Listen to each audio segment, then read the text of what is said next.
Buenas noches a los que nos están viendo a través de Canaán, a través de la página de internet de nuestra iglesia, los que nos están viendo a través del canal YouTube. Dios le bendiga aún más. Vamos a compartir, por amor a los hermanos, un poquito de lo que hablamos la semana pasada. En el libro de los Hechos, el libro de los Hechos de los Apóstoles es un libro histórico muy hermoso. Es el único libro histórico que usted va a encontrar en el Nuevo Testamento.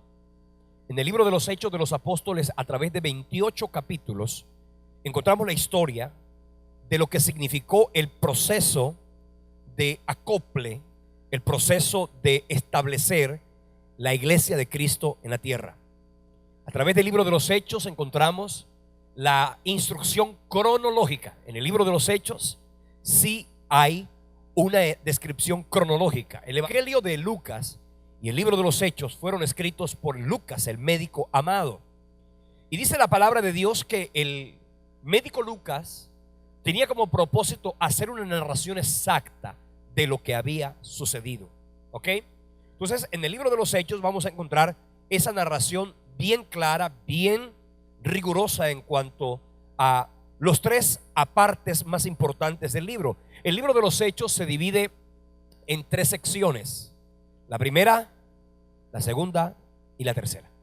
Tres secciones. ¿Y cuáles fueron esas tres secciones? Obedeciendo a las palabras del Señor Jesucristo cuando dijo: y me seréis testigos en Jerusalén, en Judea, en Judea y Samaria y hasta lo último de la tierra. Entonces encontramos que la primera sección es el Evangelio de Jesucristo en Jerusalén. Allí encontramos la historia del Señor y de la iglesia en Jerusalén. La iglesia nació en Jerusalén y obviamente en el libro de los Hechos, en la primera sección, hablamos de la iglesia de Cristo en Jerusalén. El personaje principal de esta primera sección es el Señor o el apóstol Pedro. ¿Ok? La segunda de las secciones encontramos el Evangelio en Judea y Samaria. En esta segunda sección encontramos pues obviamente una predicación del Evangelio. Allí están, en este caso, el apedreamiento de los primeros y la persecución de los primeros cristianos por parte de los judíos. Y también encontramos la tercera sección, que sería el Evangelio predicado hasta lo último de la tierra. Y ahí es cuando encontramos los tres viajes misioneros del apóstol Pablo. En el primer capítulo, en la primera sección, el personaje principal es el apóstol Pedro. En la última sección, el personaje principal es el apóstol Pablo. ¿Ok? Bien. El Evangelio del libro de los Hechos tiene, por decirlo de alguna manera, se escribió entre el año 61 y el año 64. Yo quisiera que pudiéramos mirar un poquito la cronología. Nuris, vamos a mirar la cronología aproximada del libro de los Hechos. Vamos a mirar desde el principio hasta el capítulo 28 cuál fue la cronología desde el punto de vista de la relación de lo que sucede en el capítulo, en el libro de los Hechos, y lo que sucedió en la época cronológica, bíblicamente hablando. ¿Qué miramos? En primer lugar, recuerde que la crucifixión de Cristo se presume que fue más o menos en el año 31 después de Cristo. Yo les dije a ustedes que en el cambio del calendario, en el calendario hebreo al calendario gregoriano, Cristo no nació en el año 0, porque en realidad el año 0 no existió. Cristo nació más o menos en el año 3 o en el año 4 antes de Cristo, porque obviamente esto fue algo que se hizo con posterioridad. Si usted quiere averiguar más de esto, estudie cómo fue que se aplicó, cómo fue que se adaptó y se adoptó el calendario gregoriano, para que usted pueda entender por qué existe esa disparidad en cuanto a la fecha que usted supuso que Cristo nació en el año 0. Cristo no nació en el año 0, y tampoco Cristo murió en el año 33. Eso no está registrado así en la Biblia. Entonces vamos a analizarlo desde esa perspectiva. La crucifixión, ascensión y el Pentecostés se produjo en el año 31 después de Cristo. Fíjese que encontramos prácticamente el libro de los Hechos es la continuidad histórica y cronológica del libro del apóstol, del evangelista Lucas. El apedreamiento de Esteban se dio en el año 34. Allí comenzó la iglesia perseguida y el evangelio llegó a Samaria, producto de ese Porque cuando murió el primer mártir de la iglesia, que fue Esteban, algunos creyentes, en temor y por la represalia del pueblo hebreo, inmediatamente comenzaron a expandirse, y eso permitió que el evangelio llegara a Samaria y por supuesto también a Judea. En el año 35 se convierte Saulo de Tarso.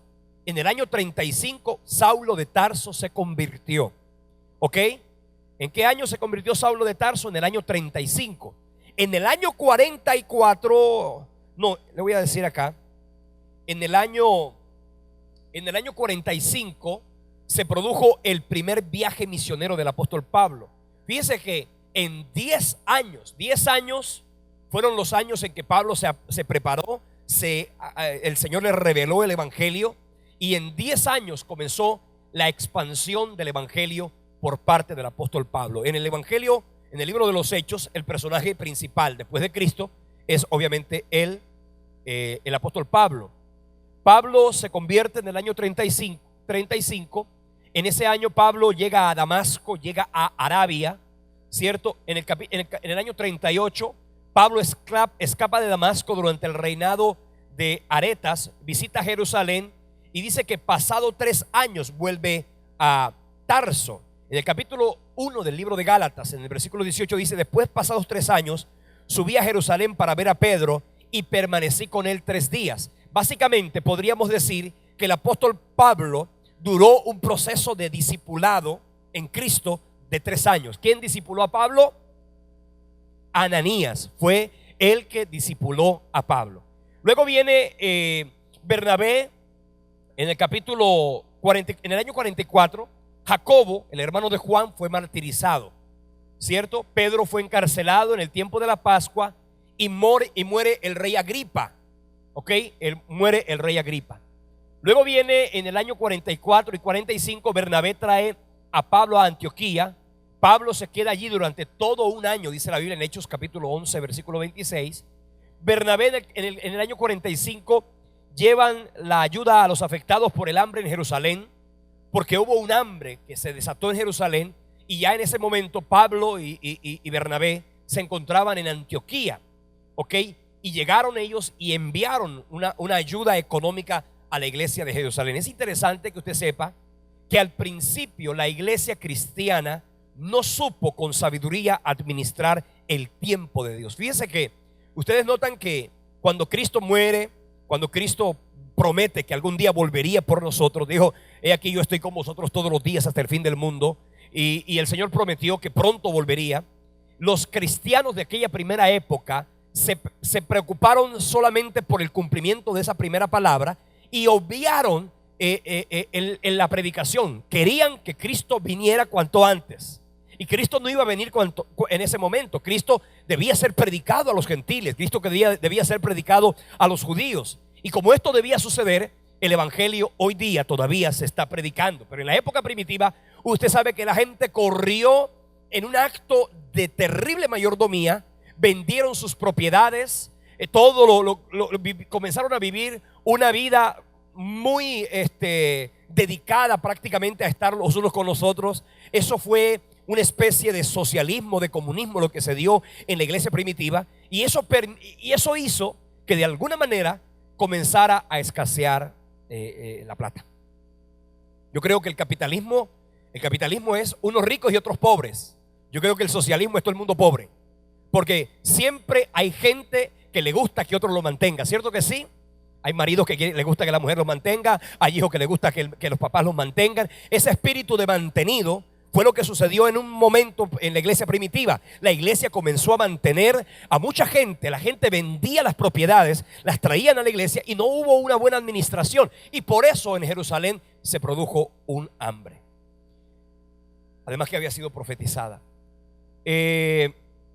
Luego se dio en el año 45 el primer viaje misionero de Pablo, que duró 2 años. Ese primer viaje misionero Pablo lo llevó 2 años. En el primer viaje misionero, ¿quiénes fueron? Fueron Pablo y ¿quién más? Y Bernabé. ¿Ok? Pablo y Bernabé fueron los dos que viajaron en ese primer viaje misionero. Luego se dio, al regresar del viaje misionero, se produjo el primer concilio de la iglesia, que fue en el capítulo 15. Eso fue en el año 49 después de Cristo. Eso sucedió 14 años después, ¿ok? Y eso lo podemos leer en el libro de Gálatas, capítulo 2, versículo 1. Dice: después, pasados 14 años, subí otra vez a Jerusalén con Bernabé, llevando también conmigo a Tito. Pablo fue en varios de esos viajes misioneros con dos grandes y maravillosos pastores de aquella época. Uno fue Timoteo y el otro fue Tito, los dos que luego Pablo les escribió las cartas pastorales, la primera y segunda carta a Timoteo y la carta del apóstol a Tito. Encontramos también, por ejemplo, que en el año 49 comenzó el segundo viaje misionero. Allí, en ese segundo viaje misionero, déjeme decirle que en ese segundo viaje misionero hubo una disputa entre Pablo y Bernabé, porque Bernabé quería llevar consigo a Juan Marcos. Sin embargo, la Biblia dice que Juan Marcos, el apóstol Pablo dijo: no quiero que vaya Juan Marcos con nosotros. Y aquello fue una disputa, hubo una rencilla entre ellos, y eso terminó significando bendición, porque iban solamente un viaje misionero. Y ahora, ¿qué sucedió? Que el apóstol Pablo se fue con Silas, ¿cierto?, a un viaje misionero, al segundo viaje misionero, y Bernabé con su sobrino Juan Marcos comenzaron un segundo viaje misionero paralelo al que estaba llevando el apóstol Pablo. Él llegó hasta Antioquía y allí permanecieron un tiempo y comenzaron a predicar el evangelio. Valga la oportunidad para que nosotros pudiéramos hacer un análisis y una comparación entre la iglesia de Jerusalén y la iglesia de Antioquía. La iglesia de Jerusalén, que debió ser el epicentro de la evangelización y del desarrollo misionero, terminó convirtiéndose en una iglesia endeudada, en una iglesia debilitada financieramente, que luego la iglesia de Antioquía fue la que envió ofrendas para los hermanos en Jerusalén. Luego dice, en el año 52 comenzó ese segundo viaje misionero. En el año 53 comenzó el tercer viaje misionero del apóstol Pablo. ¿Ok? Él viajó por el Asia Menor y permaneció 3 años en Éfeso. Viaja por Macedonia y permanece 3 meses en Corinto. Me encanta que cada vez que Pablo llegaba a un lugar, Pablo dejaba establecido una iglesia.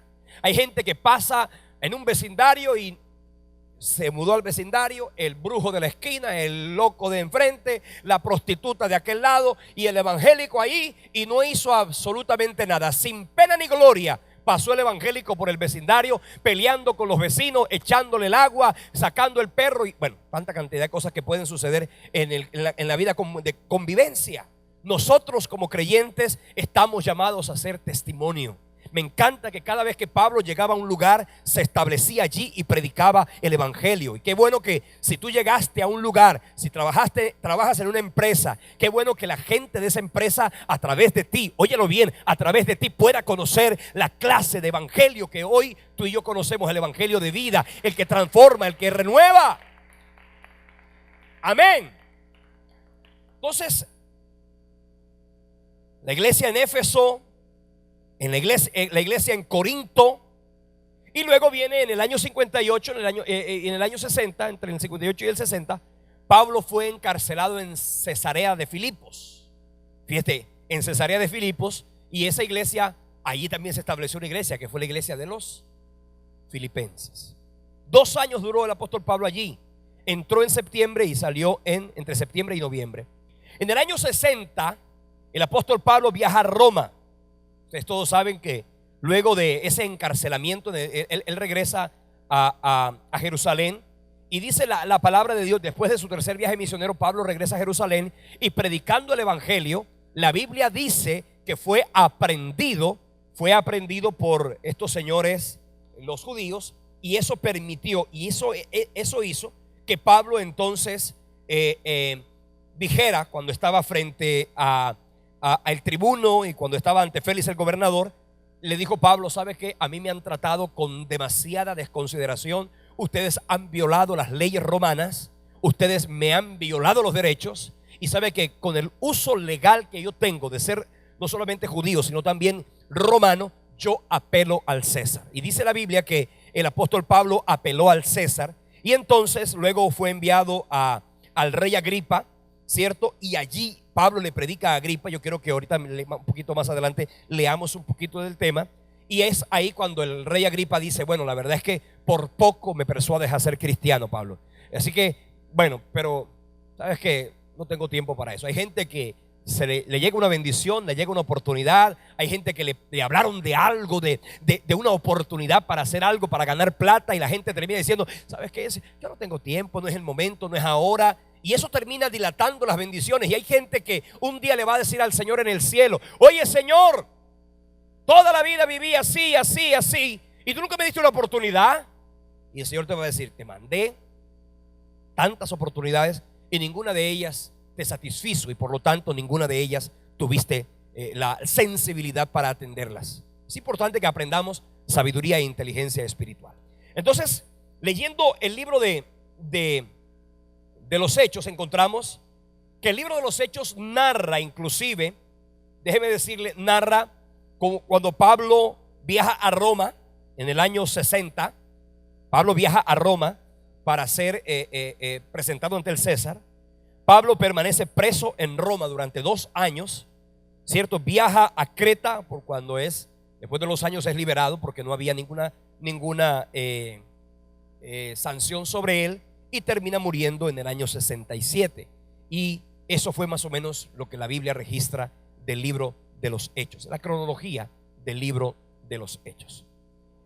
Mirando un poquito, encontramos que en el libro de los Hechos, al leer, por ejemplo, el libro, en el capítulo 1, en los versículos del 6 al 8, dice la Biblia, entonces los que se habían reunido le preguntaron diciendo, Señor, ¿restaurarás el reino a Israel en este tiempo? Y él les dijo, no os toca a vosotros conocer los tiempos y las sazones que el Padre puso en su sola potestad. Dice, pero recibiréis poder cuando haya venido sobre vosotros el Espíritu Santo. Me seréis testigos en Jerusalén, en Judea, en Samaria, y hasta dónde, y hasta lo último de la tierra. Estas palabras descritas en el libro de los Hechos, desde el versículo 6 hasta el 8, fueron las últimas palabras que Jesucristo dijo mientras estaba en la tierra. Las palabras fueron, van a recibir poder. Acuérdense cuando los discípulos le dicen al Señor, Señor, ¿restaurarás el reino a Israel en este tiempo? O sea, los discípulos le estaban diciendo, bueno, Señor, ya tú resucitaste, ok, venciste la muerte, ya venciste al diablo, ya venciste al pecado. Oye, ¿por qué? Porque ahora no nos entregas a Israel la autoridad de nuestra tierra, porque es que nuestra tierra ha estado subyugada, nuestra tierra ha estado oprimida, nuestra tierra ha estado devastada. ¿Por qué no nos devuelves la autonomía de nuestra tierra? Y entonces el Señor le dice, ¿sabes qué? No es a ustedes a quienes les corresponde medir los tiempos o las sazones. Para decirles con esto, sabe que eso no forma parte del propósito inmediato de Dios. Dios no quería liberarlos a ellos del yugo de los romanos o de los griegos o de los de Media y de Persia o de los babilonios o de los egipcios. Cristo quería liberarlos del poder de Satanás, de la muerte, del Hades, del pecado. Y eso fue lo que sucedió, lo que dice la Biblia en la carta del apóstol Pablo a los Colosenses. En la cruz él derrotó al que tenía el imperio de la muerte, esto es al diablo. Entonces las palabras de Jesús fueron esas: ustedes van a ser testigos. Yo le dije la semana pasada que la palabra testigo es la palabra griega mártir. Mártir, diga conmigo mártir. Esa palabra casi que no la queremos usar. Queremos un evangelio chévere, sabroso, bacano, un evangelio de aceptación, de popularidad, un evangelio de confort, un evangelio de relax, un evangelio cómodo. Déjeme decirle, yo le digo a usted, de alguna manera usted se está acostumbrando a un evangelio cómodo. Qué lindo venir a la iglesia una vez a la semana, 2 veces a la semana, ¿cierto? ¿Y qué más está sucediendo en tu vida durante la semana? Cristo dijo, ustedes van a recibir poder para ser testigos, es decir, van a recibir poder para ser mártires. La palabra mártir, nos hemos quedado con el martirio de los primeros cristianos, o nos hemos quedado con el martirio de los cristianos de la época imperial. Nos quedamos con ese martirio y consideramos que ese martirio fue suficiente. Pero yo quiero decirte algo, hoy nosotros tenemos que morir. ¿A qué? nuestra voluntad, a nuestra vieja naturaleza. Tenemos la responsabilidad de morir a nuestras propias pasiones, a nuestros propios proyectos y planes. ¿Para qué? Para cumplir los planes y proyectos de Dios. Amén. Cuidadito, usted hizo plata en la vida y gloria a Dios, amasando fortuna, amasando plata. Llegará un momento en que todo eso, ¿qué va a suceder? Dios no te va a pedir cuenta de la plata que tuviste. Él te va a pedir cuenta de la oportunidad que tú tuviste de predicar el evangelio y quizás no lo hiciste. Él te va a preguntar eso y Él te va a decir: sabes que te puse por atalaya en tu casa, te puse por atalaya en tu familia, te puse por atalaya en esa empresa. Oye, qué triste que en la empresa todavía no sepan que tú eres cristiano. No, nadie sabe que tú eres cristiano, porque aparte de que no lo dices, tampoco se nota. Y eso es algo que Dios nos va a demandar. Tenemos que guardar el testimonio. Tenemos que guardar el evangelio. Tenemos que guardar una vida de fe y de testimonio. Eso es lo que fuimos llamados por Dios a hacer. Cristo le dijo: van a recibir poder. La palabra poder que se utiliza aquí en el griego es la palabra dinamus o dinamita. Dinamis. Recibirán poder. ¿Cuántos tienen poder aquí? A ver, levante la mano. ¿El poder de Cristo para qué sirve? ¿El poder del Espíritu Santo para qué sirve? Yo le voy a explicar hoy rápidamente lo que de alguna manera mencioné la semana pasada. La Biblia dice: cuando usted y yo creemos en Cristo, recibimos al Espíritu Santo. Eso es innegable. Diga conmigo: yo tengo al Espíritu Santo.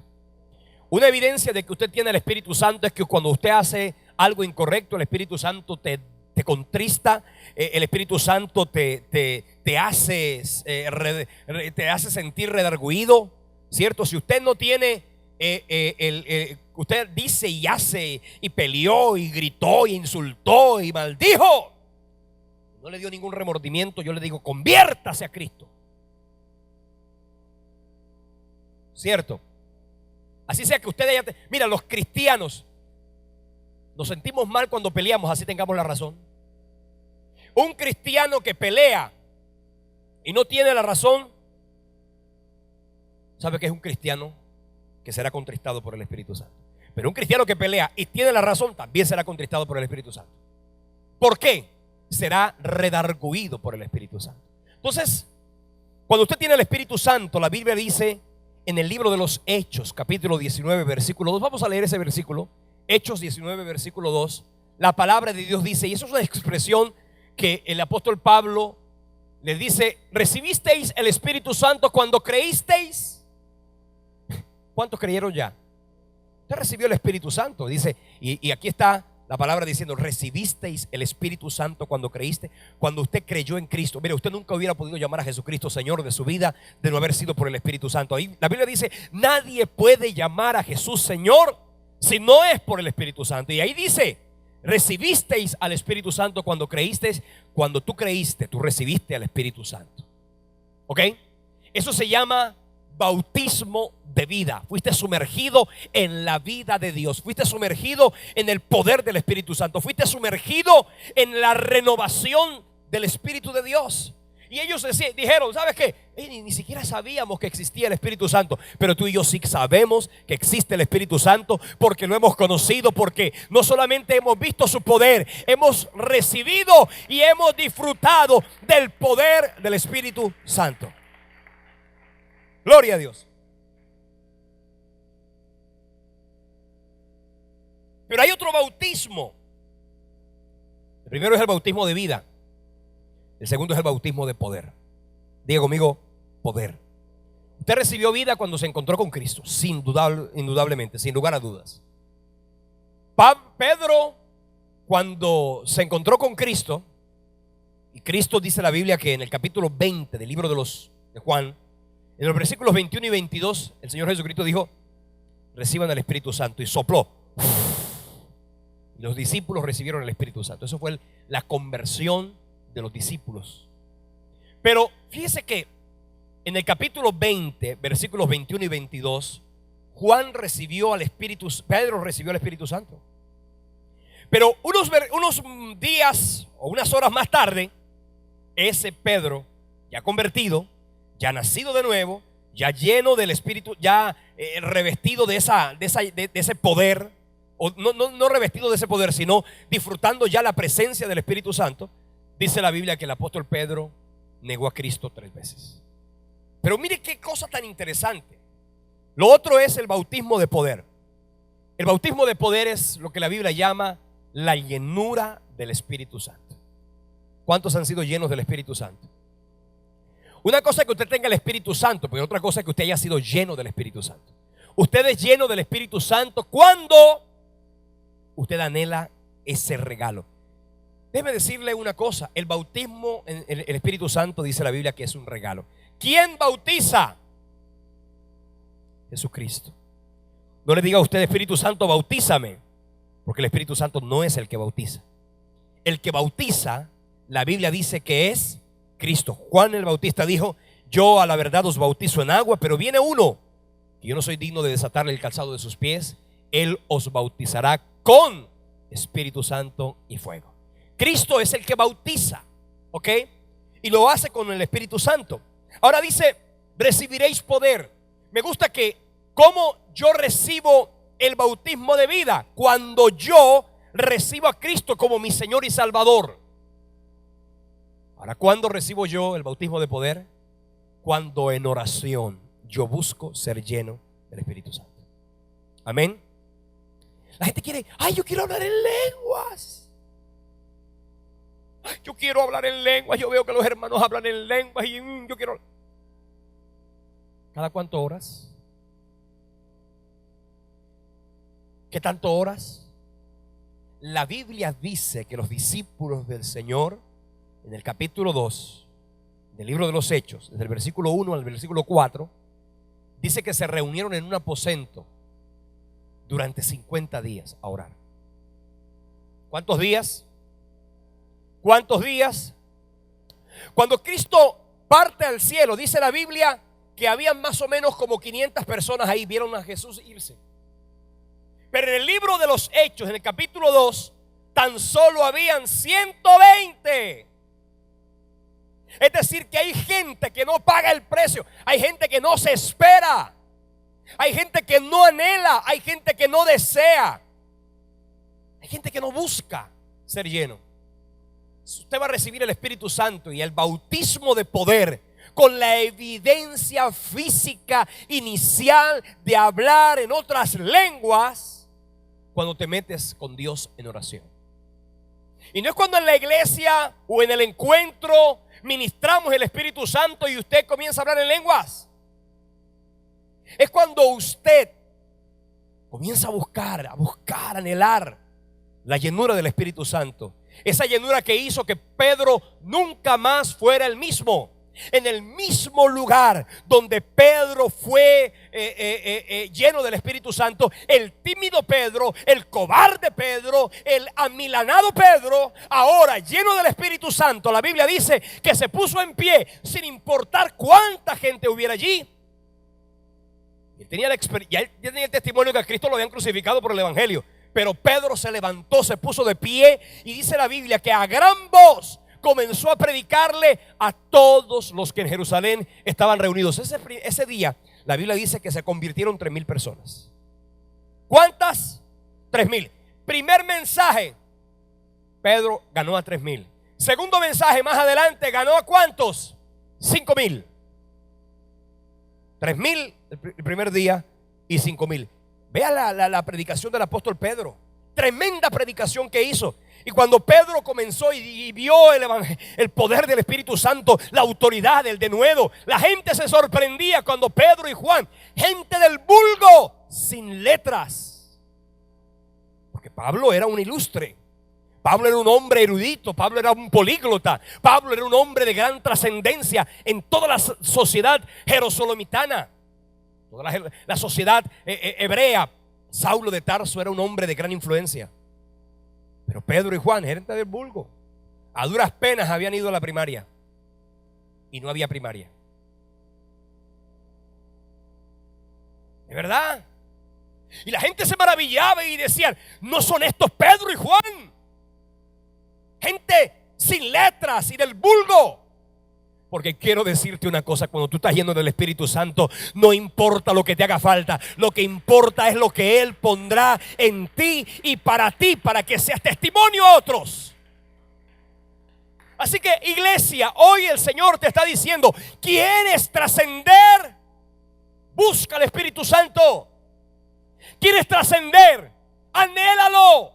Busca tu comunión con Dios. Busca tu crecimiento espiritual. Y hay dos cosas que hacen que el creyente crezca: la oración y la palabra.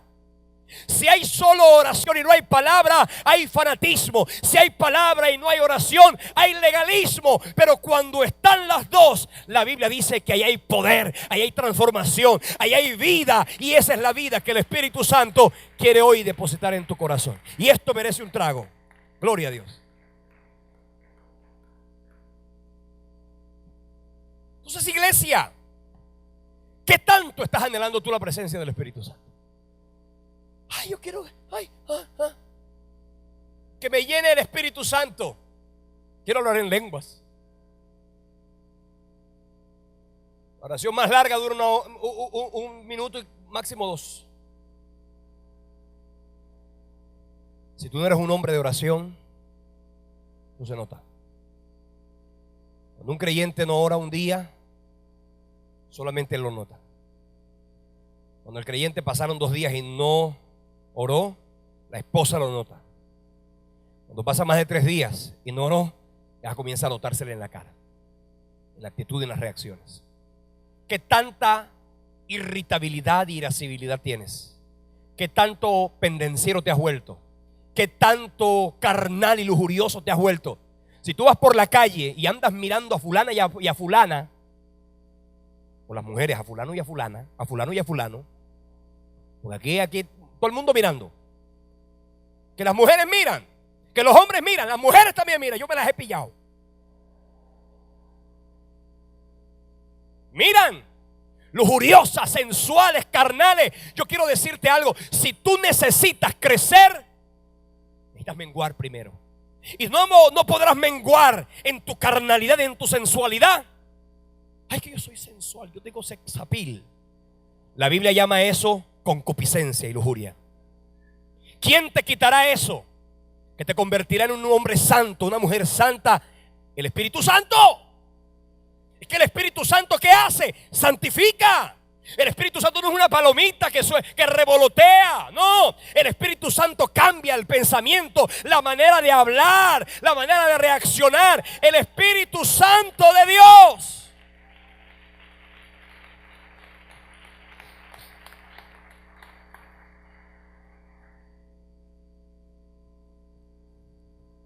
Comienzas a hablar en otras lenguas. Y eso evidentemente es una muestra de la clase de Dios que tú y yo tenemos. Déjeme decirle algo. En Hechos capítulo 4, versículo 31 dice la Biblia: cuando hubieron orado, cuando hubieron ¿qué? Orado, el lugar en que estaban congregados tembló y todos fueron llenos del Espíritu Santo. Y hablaban con denuedo la palabra de Dios. Cristianos que no oran. Cristianos que no buscan a Dios. Si usted quiere, mira, hay un libro que le voy a recomendar. Usted no es predicador, pero ese libro es fabuloso. Se llama El Predicador y la Oración, de E.M. Bounds. Es un libro extraordinario. El Predicador y la Oración, que podría ser sencillamente también El Creyente y la Oración. La oración no es algo. Hoy día estamos vendiendo oraciones flashes. Evidentemente usted puede tener una vida de excelente, M de muchedumbre o de multitud, E.M. Bones, B de qué, de burro no, de bendecido, ¿de qué? De enano. ¿Qué enano? Se va a quedar enano por andar diciendo eso. De excelencia. Ay, ahora me perdí ya. Bueno, E.M. Bones. Entonces mire, hermanos, ser lleno del Espíritu Santo implica dos cosas: una evidencia interna y una evidencia externa. ¿Cuál es la evidencia interna? O mejor, la externa. Vamos a comenzar por la externa. El poder, la unción, la revelación, el equipamiento del Espíritu. Solo leemos en lo que sucedió en el capítulo 2, versículo del 1 al 4, en el capítulo 4, versículo 31. La llenura del Espíritu Santo se hace exterior a través del poder cuando hay oración. Pero la llenura del Espíritu Santo también es interior, y se hace interior cuando hay palabra. Una cosa es el poder y otra cosa es el carácter. Cuando usted tiene poder y no tiene carácter, está tan débil como cuando tiene carácter y no tiene poder. La evidencia de que usted es lleno del Espíritu Santo es esto.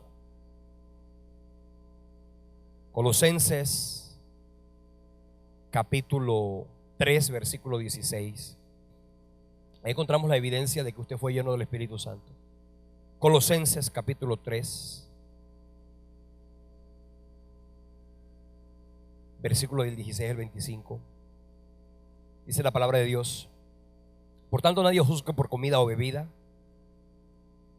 3:16, perdón. La palabra de Cristo muere en abundancia en vosotros. Fíjate que esta llenura interior se produce a través de la palabra. La palabra de Cristo more en abundancia en vosotros, y exhortándoos unos a otros con toda sabiduría, cantando con gracia en vuestros corazones al Señor, con salmos e himnos y cánticos espirituales. Y todo lo que hacéis, sea de palabra o de hecho, dice, hacedlo en el nombre del Señor, dando gracias a Dios Padre por medio de Él.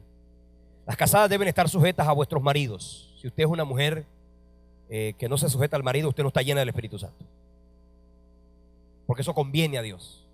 Hay mujeres que quieren mandar. Las mujeres mandonas son de Dios. Yo le digo una cosa, como dijo un hermano: ay, pastor, mi mujer me pega. Hay mujeres que maltratan al marido. Pero ¿sabe qué pasa? Que el marido no tiene pantalones para ir a denunciarla ya en la inspección de policía o en la fiscalía. Pero hay mujeres que le pegan al marido, abusadoras.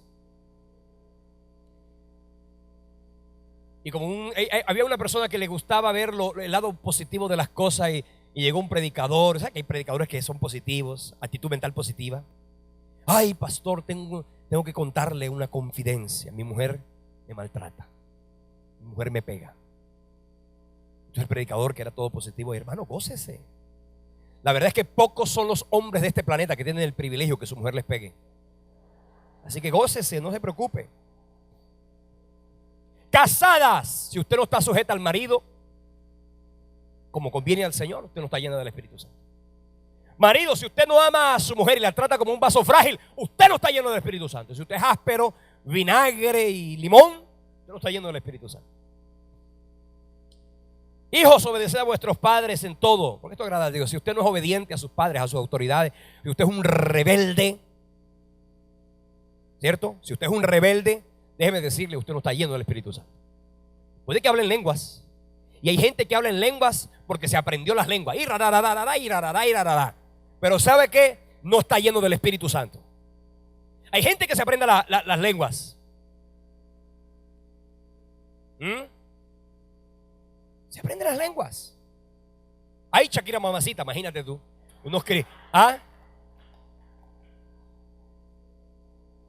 Salta a la baranda.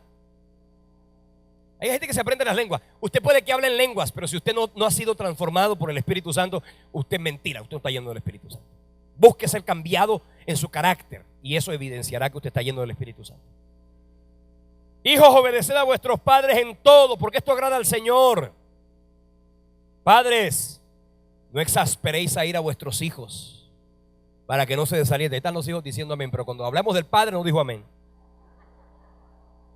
Siervos, obedeced en todo vuestros amos terrenales.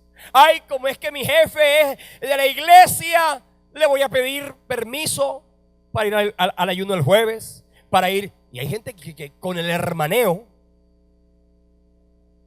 ¿Usted sabe qué es el hermaneo? Ay, hermano. Ay, hermano. Ay, hermano. Y por el hermaneo, mucha gente no ha prosperado. La Biblia dice que si tu jefe es cristiano, con más honra y bendición lo debes tratar. Ahora, si tú eres cristiano y eres jefe, cuidado con ser negrero, porque hay muchos que son negreros.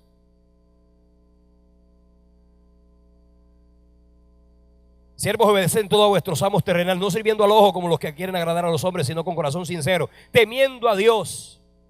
Todo lo que hagáis, hacedlo de corazón como para el Señor y no para los hombres.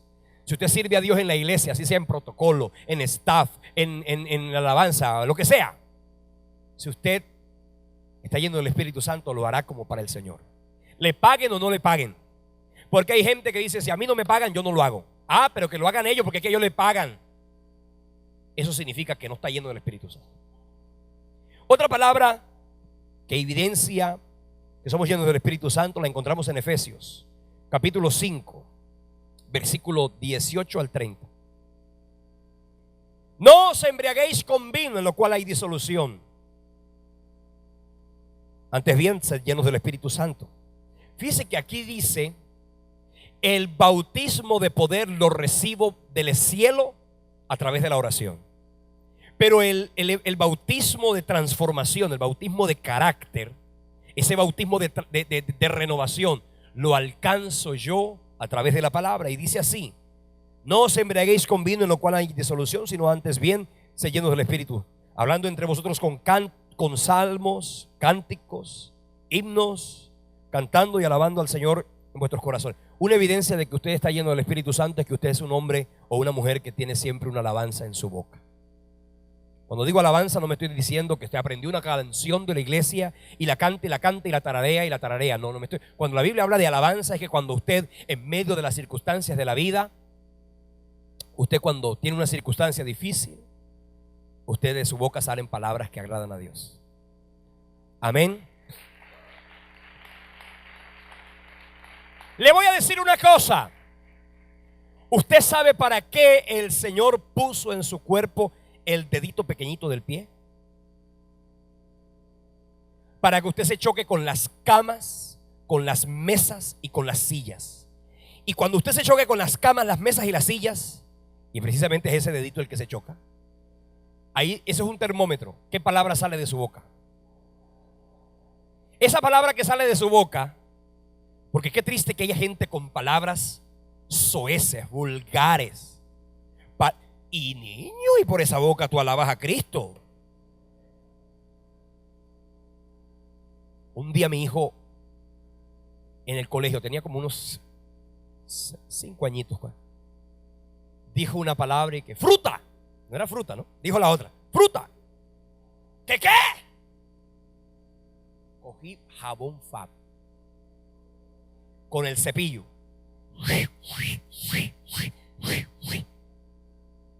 Bote. Le quedó el sabor a jabón Fab en la boca. Más nunca la dijo. Ay, ¿qué dijo? Ay, mira la palabrita que dijo. Y celebrándole las palabritas a los peladitos. Celébrale las palabritas a tu hijo, que después vas a tener que llorar y lamentarte sobre su mal testimonio. Otra cosa que usted debe tener en su vocabulario, en el versículo 20, dando gracias a Dios por todo, en el nombre de nuestro Señor Jesucristo. Si usted tiene un corazón agradecido, usted es una persona que está llena del Espíritu Santo. Si usted es un desagradecido o usted es un malagradecido, usted no está lleno del Espíritu Santo. Hay que ser agradecido. Y agradecido primero con Dios por lo que te ha dado. Deja de andarte lamentando por lo que no tienes. Dale gracias a Dios por lo que tienes, por la salud, por la belleza que Él te regaló. Dale gracias a Dios por lo que, si usted siempre vive en un espíritu de inconformidad, en un espíritu de queja y de lamento, usted tiene que meterse con Dios para ser lleno del Espíritu Santo. Versículo 21, someteos los unos a los otros en temor de Dios. Si usted no tiene obediencia, usted no está lleno del Espíritu Santo. Y por último, usted necesita sometimiento, y aquí habla de someteos los unos a los otros por el amor a Cristo. Segunda carta del apóstol Pablo a los Corintios, capítulo 13, del 4 al 7, dice: porque aunque fui crucificado en debilidad, vive por el poder de Dios, pues también nosotros somos débiles en Él, pero viviremos con Él por el poder de Dios para con nosotros. Examinaos a vosotros mismos si estáis en la fe. Probaos a vosotros mismos. ¿O no os conocéis a vosotros mismos que Jesús Cristo está en vosotros, a menos que estéis reprobados? Mas espero que conoceréis que nosotros no estamos reprobados. Y oramos a Dios que ninguna cosa mala hagáis, no para que nosotros aparezcamos aprobados, sino para que vosotros hagáis lo bueno, aunque nosotros seamos como reprobados. Amén. Ese es el testimonio de un creyente que ha sido cambiado, lavado y transformado por el poder del Espíritu Santo. La semana pasada hablamos de los versículos trascendentales, y eso hablamos de 6 pasajes trascendentales del libro de los Hechos. Los mencioné: Hechos capítulo 1 versículo 8, usted lo va a leer en su casa. Hechos capítulo 2 versículo 4, Hechos 4:12, Hechos 4 del 19 al 20 y Hechos 9 del 3 al 6, sin olvidar Hechos 16:31. Noten ustedes que el Nuevo Testamento comienza con un mensaje trascendental. ¿Qué hace el libro de Hechos? Mostrar la transición entre la ley y la gracia, entre la dispensación de la ley y la dispensación del Espíritu Santo. Eso es lo que hace. El Espíritu Santo ya no estaba en unos pocos, ahora estaba en todos. Joel 2:28 se había cumplido. No estaba por un periodo de tiempo corto, lo estaba de manera permanente. Usted y yo tenemos al Espíritu Santo con nosotros. Otra evidencia que marca el libro de los Hechos, un periodo transicional, es el momento en que Pablo es convertido. La conversión de Pablo marca una transformación en la manera en que Dios muestra su gracia a los hombres. En el libro de los Hechos, en el capítulo 9, encontramos la conversión de Pablo. ¿Usted ya la leyó algún día? Ahí encontramos cuando Saulo de Tarso, dice la Biblia, que respirando amenazas y muerte contra los discípulos del Señor, le pidió al sumo sacerdote cartas a fin de que se hallase algunos hombres o mujeres de este camino, los trajese a Jerusalén. Mas yendo por el camino, aconteció que al llegar cerca de Damasco, repentinamente le rodeó un resplandor de luz del cielo. Cayendo en tierra, oyó una voz. Fíjese que hay un poco de gente diciendo que Pablo estaba en un caballo y se cayó. Aquí nunca dice eso. Cayendo en tierra, oyó una voz que le decía: Saulo, Saulo, ¿por qué me persigues? Dura cosa es dar cosas contra el aguijón. Y temblando temeroso dijo: Señor, ¿qué quieres que yo te haga? O que yo haga. Y el Señor le dijo: levántate y entra en la ciudad y te dirá lo que debes hacer. Y los hombres que iban con Saulo se pararon atónitos, oyendo a la verdad de la voz, pero no vieron a nadie. Entonces Saulo se levantó de tierra y abriendo los ojos no veía a nadie. Así que llevándole por la mano le metieron en Damasco, donde estuvo 3 días sin ver y no comió ni bebió. Había entonces en Damasco un discípulo llamado Ananías, a quien el Señor le dijo por visión: Ananías. Y él respondió: heme aquí, Señor. El Señor le dijo: levántate y ve a la calle que se llama de derecha y busca en casa de Judas a uno llamado Saulo de Tarso, porque ahí él está orando. Y aquí que la visión, y ha visto en una visión un varón llamado Ananías que entra y le pone las manos encima para que él recobre la vista. Entonces Ananías respondió: Señor, he oído de muchos acerca de este hombre, cuántos males ha hecho a los santos en Jerusalén. Como quien dice: tengo miedo. Y aún tiene autoridad de los principales sacerdotes para aprender a todos los que invocan tu nombre. Dios le dijo: ve, porque instrumento escogido me es este para llevar mi nombre en presencia de los gentiles, de reyes y de los hijos de Israel, porque yo le mostraré cuánto le es necesario padecer por mi nombre. Entonces fue Ananías y entró en la casa, y poniendo sobre él las manos le dijo: Saulo, hermano Saulo, Señor Jesús, que se te ha aparecido en el camino por donde venías, me ha enviado para que recibas la vista y seas ¿qué? Lleno del Espíritu Santo. En el momento le cayeron de los ojos como escamas y recibió al instante la vista, y levantándose ¿qué? Fue bautizado. ¿Con qué? Con el mismo bautismo del capítulo 2 del libro de los Hechos, con el Espíritu Santo. Habiendo tomado alimento, recobró las fuerzas, y estuvo Saulo por algunos días con los discípulos que estaban en Damasco. Inmediatamente comienza la predicación de Pablo en su contexto inmediato. Me gusta que en el versículo 19 Pablo se convirtió básicamente, y en el versículo 20 que ya predicaba, inmediatamente predicaba. Ay, no, yo hasta que no haga Padres 3 no voy a predicar. No, inmediatamente. ¿Con qué tú y yo predicamos antes de aprendernos los textos de la palabra o el plan de redención? Con nuestro testimonio. ¿Cuál es el testimonio? Decir, como dijo el ciego, yo era ciego y ahora veo. Ese es el mayor testimonio. Eso es lo que hace que la gente venga a los pies de Cristo. Que te vieron a ti un día en medio del pecado, de la iniquidad, y hoy tú y yo somos testimonios de lo que Dios ha hecho para su gloria en nuestras vidas. Lo otro que encontramos es la visión de Pedro. Ese es un texto maravilloso que se encuentra en el libro de Hechos, capítulo 9, capítulo 10, versículos del 9 al 15. Pedro, la Biblia dice que hay una visión maravillosa, y esa visión habla de cómo el evangelio llegó al pueblo gentil. Entienda que los gentiles somos todos aquellos que no somos judíos, ¿ok? Tú y yo somos gentiles, y eso habla de esa manifestación. Entonces, me gusta que cuando la iglesia nace, la iglesia se desarrolla, y como les decía, en esa predicación del evangelio encontramos tres momentos importantes: la predicación del evangelio en Jerusalén, la predicación del evangelio en Judea y Samaria, y la predicación del evangelio en lo último de la tierra. Es interesante que la Biblia dice en Jerusalén y en Judea y en Samaria y lo último de la tierra. No es uno después el otro, es uno y otro.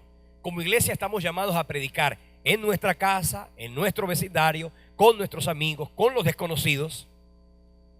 Cuando tú eres una persona nueva en la fe, ¿qué es lo que tú tienes que hacer primero? Compartir el evangelio con tus más cercanos. ¿Ok? ¿Qué significa eso? Que tú vas a hablarle a tu familia de Cristo. Si no lo has hecho, hermano, déjeme decirle, usted está en mora y todavía está a tiempo. Está en mora y todavía está a tiempo. Porque la Biblia dice que Dios no retarda su promesa, según algunos la tienen por tardanza, sino que es paciente para con nosotros. Dice, no queriendo que ninguno perezca, sino que todos procedamos al arrepentimiento. ¿Ok? Eso significa que estamos en un tiempo de gloria, de bendición, de gracia. Pero tú tienes que compartir. A veces esa predicación a la familia es muy difícil. Cristo lo dijo. Allá tienes que mostrarles tu testimonio. Entre menos hables, mejor. Entre menos hables, mejor. Porque eso es lo que los va a hacer notar que tú no estás aquí simplemente obedeciendo a una emoción, sino que esto se convirtió para ti en convicción de vida. Amén. Cuando yo me convertí hace 20 años a Cristo, ya voy a cumplir 21 años. Cuando yo me convertí a Cristo hace 21 años casi, mi familia, eso significó una terrible persecución. Me persiguieron. Fue una persecución. Me tocó sacar constitución política y decir aquí dice esto y todo lo demás. Pero al principio el testimonio es lo que más habla de la clase de Dios que tú y yo tenemos. Luego tú le comienzas a compartir a tus amigos, ¿cierto? ¿Cómo le compartes tú a tus amigos? Esto es interesante que tú entiendas que tu familia, hay gente que comienza a ver a la familia como enemigos, ¿cierto? Porque a la familia le sigue gustando lo que a ti te gustaba antes. Entonces tú tienes que tener testimonio y mucha sabiduría para ganarlos para Cristo. Porque si tú no tienes sabiduría, no los vas a ganar para Jesús. Amén. Lo otro que tú tienes que hacer es compartirle a tus amigos. Primero tu familia, luego tus amigos. ¿Cómo? Con tu testimonio. Mire, yo le voy a decir algo. Cuando yo me convertí al Señor, yo estudiaba en la universidad, y a mí mis amigos, primero era mi familia la que me quería desconvertir. Luego eran mis amigos. Oye, pero yo veo que te estás volviendo como ellos no lo entienden. Te estás volviendo como aburrido, te estás volviendo o sea, que te estás volviendo como fanático. Y llegó un momento en que me lo decían tanto que yo dije, ¿y qué tal que sí? Voy a cogerla suave. Pero me di cuenta que con esa actitud no gané a nadie. Estando con ellos y pareciéndome a ellos, no gané a nadie. La Biblia dice, no te conviertas a ellos, que ellos se conviertan a ti. Amén. Ese es el evangelio y el mensaje que de Dios hemos recibido.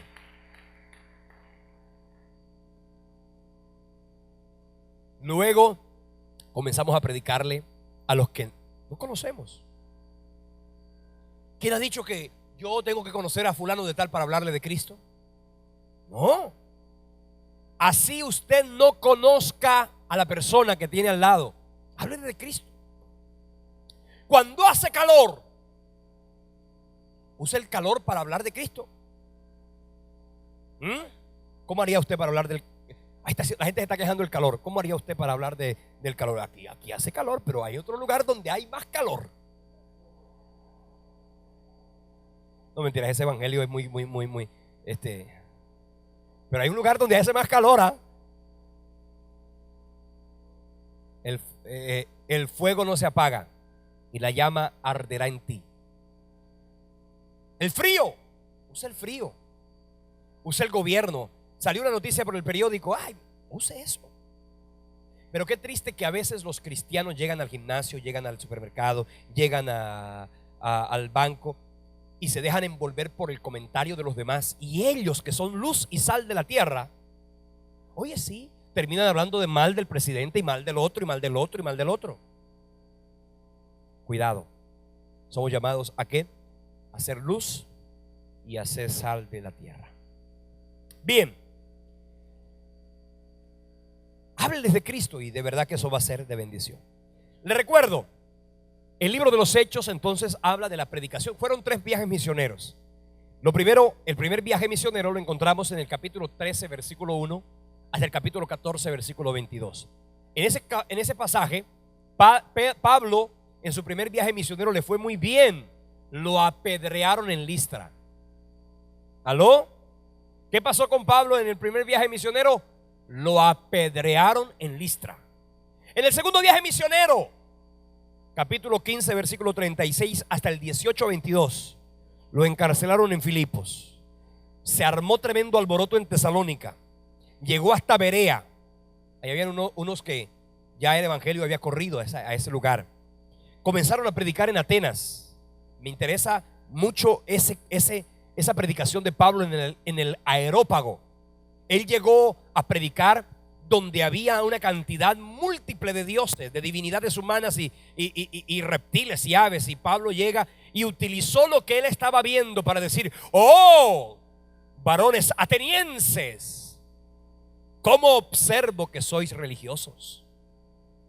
Sois religiosos, porque pasando por vuestro Areópago vi tantas y tantas imágenes. Y él no dijo: esas imágenes son del diablo. Porque hay muchos evangélicos que no ganan a la gente porque se ponen a hablar de las imágenes. Y eso no.